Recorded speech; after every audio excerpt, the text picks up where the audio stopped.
Mahadev. Let me start with a story, a short story. आपके घर में आपके एक मित्र आते हैं, आपसे बोलते हैं कि मैं आज यहीं रुकूंगा। आप बड़े प्रसन्न होते हैं। उस दिन नए नए स्वादिष्ट पकवान भी बनते हैं, हमारे घरों पे होता है। In Indian culture it's there. जब घर पर मेहमान आदि आते हैं तो घर में भोजन आदि अच्छा बनता है। उस दिन पकवान आदि बनते हैं कि भैया मेहमान को अच्छा खिलाया जाए। अतिथि देवो भव, या तो हमारी संस्कृति है। तो ठीक हो गया, नए नए पकवान बने। उस दिन स्वादिष्ट मिष्ठान आदि रखी गई, खा लिया सब कुछ, भोजन पा लिया। उसके बाद you went for your night walk also. खाना खाने के बाद आफ्टर डिनर वॉकिंग माइल वापस आए और आपके मित्र ने कहा कि मित्र कल सुबह मुझे ठीक 5 बजे आप उठा देंगे, हम दोनों सुबह मॉर्निंग वॉक पर जाएंगे और फिर उसके बाद मैं अपने कार्य में जाऊंगा नहा धो करके और फिर मैं अपने गंतव्य स्थान पर जाऊंगा। ठीक हो गया। आप अगले दिन उठे, आपने उन्हें भी उठाया और आप लोग मॉर्निंग वॉक पर गए। आए वहाँ से, you had your breakfast, you went to your office और आपके जो मित्र थे वो अपने गंतव्य स्थान पर सभी बच्चों से मिलकर, बच्चों ने उन्हें प्रणाम किया। उन्होंने, अगर वह आपकी उनकी भाभी जी लगती हैं, आपकी धर्मपत्नी, तो उन्हें प्रणाम किया उन्होंने। या फिर अगर वह आपसे बड़े हैं, अगर वह उनकी बहू लगती हैं तो आपकी धर्मपत्नी जी ने उन्हें प्रणाम किया और आपने उन्हें सी यू गुड बाय महादेव कहा और वह चले गए अपने स्थान पर। ठीक हो गया। यह एक आम मेहमान की बात हो गई। अब आते हैं दूसरे केस नंबर 2। वहीं पर एक और व्यक्ति आपके घर पर आया, आपके मित्र हैं, बहुत अच्छे। उन्होंने भी कहा कि भैया मैं आपके साथ रात्रि रुकूंगा। बिल्कुल सेम प्रोसेस हुआ, सेम ईच एंड एवरीथिंग। सुबह 5 बजे जब आप उन्हें उठाने गए तो वह व्यक्ति वहां मौजूद ही नहीं था। Is not there. तो क्या आपकी हालत होगी उस समय? ठीक हो गया, आपने घर भी छाना अपना, इधर उधर ढूंढा, उन्हें नहीं मिले और ज़्यादा यू बिकम टेंस्ड। उसके बाद आपने अपनी कॉलोनी वगैरह में, नेबरहुड वगैरह में, सब जगह अड़ोस पड़ोस में पूछा। You didn't got him there also। आप उन्हें ढूंढते ढूंढते परेशानी में ही 5 से 6 किलोमीटर आगे चले गए और आगे जाकर आपको पता चला कि आपके मित्र, आप देख रहे हैं उन्हें कि आपके मित्र ट्रेन की पटरी पर चल रहे हैं और आगे से ट्रेन आ रही है और आपके मित्र की आंखें बंद हैं। He is sleeping and he is walking in his sleep. He is a slip walker. तो आप क्या करेंगे उस समय? आप जाएंगे वहां, अपने मित्र को धक्का देंगे या फिर जगाएंगे कि क्या कर रहे हो भैया, उनकी जान बचाएंगे और उसके बाद उन्हें घर लेकर आएंगे।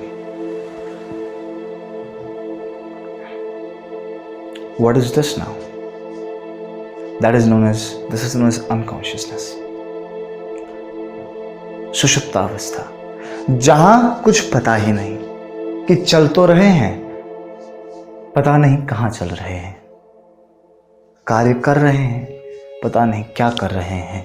कितनी बार ऐसा हुआ? Sleepwalking in medical science is known as a deficiency syndrome which is known as a insomnambulism disease।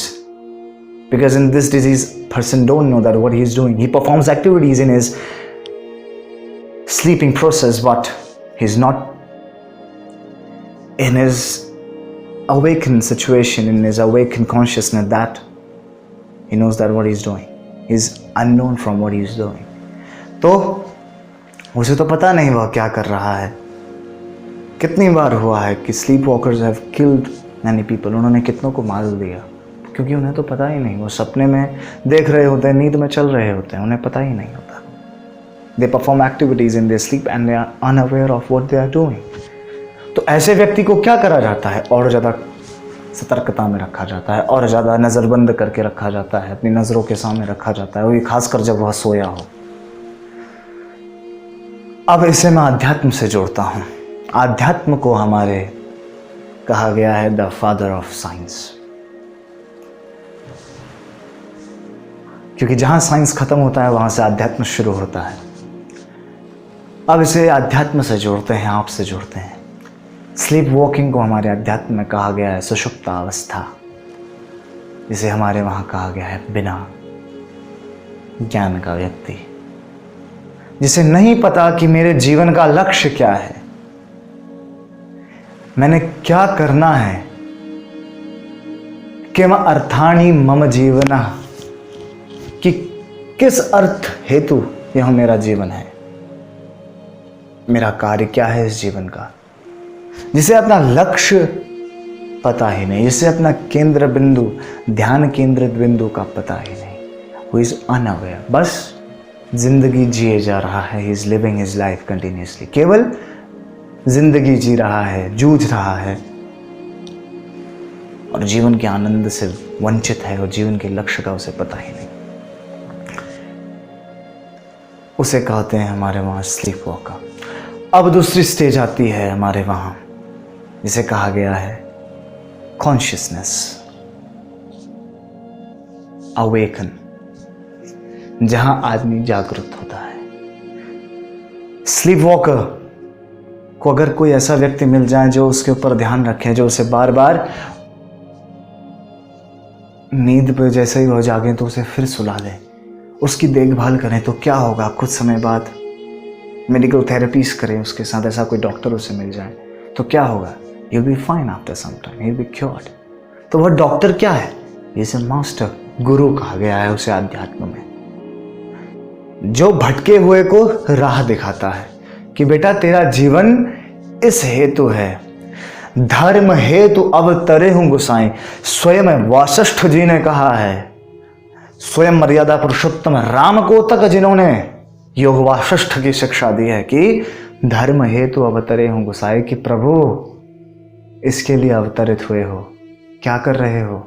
जब वानप्रस्थ करने लग गए थे, क्योंकि भगवान राम को 14 वर्ष की आयु में ही वैराग्य हो गया था, तो तब योग वासिष्ठ जी ने उन्हें, माफ कीजिएगा, श्री गुरु वशिष्ठ जी ने उन्हें योग वासिष्ठ की शिक्षा दी थी और कहा था कि प्रभु क्या कर रहे हैं,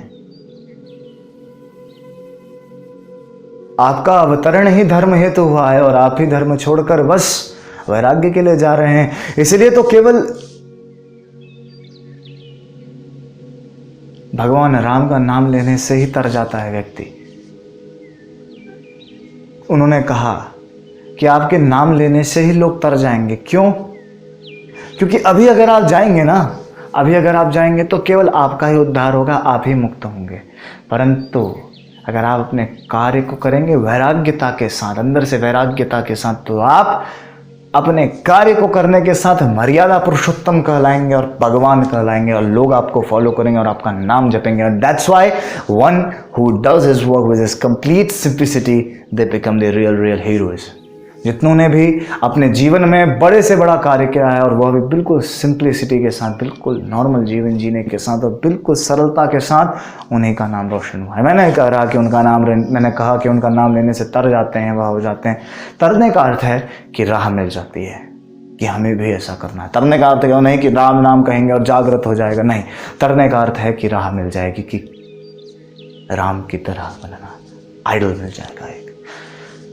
तो गुरु का कार्य होता है भटके हुए को राह दिखाना कि बेटा यह तेरी राह है, इसमें चल, टॉर्च बियरिंग। उसे कहते हैं अवेकन, जो राह दिखा दे और फिर उस राह पर चला दें, जागृत कर दें, नींद से उठा दें उस स्लीप वॉकिंग से कि भटक मत, यह तेरी राह है, जाग कर चल सीधा देखकर इस राह पर।